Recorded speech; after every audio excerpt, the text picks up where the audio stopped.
সরকার যে কার্ডগুলো দিচ্ছে এই কার্ডগুলো কিছুদিন পরে উনু খেলা ছাড়া আর কোনো কাজে লাগবে না। এই কার্ডগুলো সরকার এই পর্যন্ত 8-10টা 12-14টা মনে কার্ড দিয়েছে। উনু খেলতে লাগে 16টা কার্ড, আর 4টা কার্ড দিলে বাকি কার্ডগুলো হয়ে যাবে।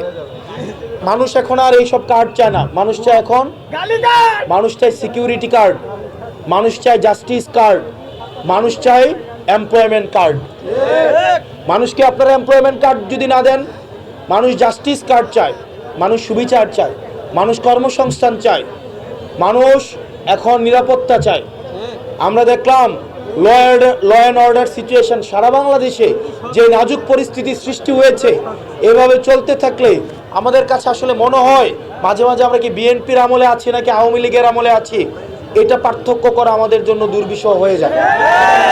সেজন্য এই সরকারের কাছে আহ্বান থাকবে, এই যে আপনারা নগ্নভাবে দলীয়করণ করছেন, সমঝোতার ভিত্তিতে যেভাবে সরকার চালাচ্ছেন, আপনারা জনগণের কাছে যান।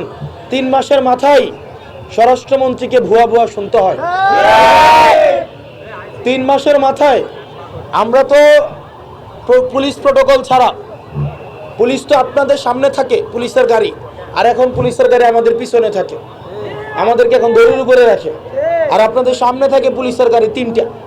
পুলিশের 3টা গাড়ি সামনে থাকার পরেও জনগণ আপনাদেরকে ভুয়া ভুয়া বলে। তার মানে পুলিশের গাড়িটা যখন সামনে থেকে পিছনে যাবে তখন পরিণতি কি হবে চিন্তা করেন তো একবার। মাত্র তো 3 মাস। সুতরাং জনগণ কি চায় সেটা শুনেন, জনগণ কি চায় সেটা শুনেন। বিরোধী দলকে দমন এবং নিপীড়নের যে আওয়ামী পন্থা আপনারা বেছে নিয়েছেন, এই পন্থা কাজ করবে না। এবং গণভোট আপনারা 70% জনগণের বিরুদ্ধে আপনারা গিয়েছেন। আপনারা মনে করেন জনগণ বোকা, আপনাদের দলের মানুষ ফ্রাস্ট্রেটেড আপনাদের উপরে।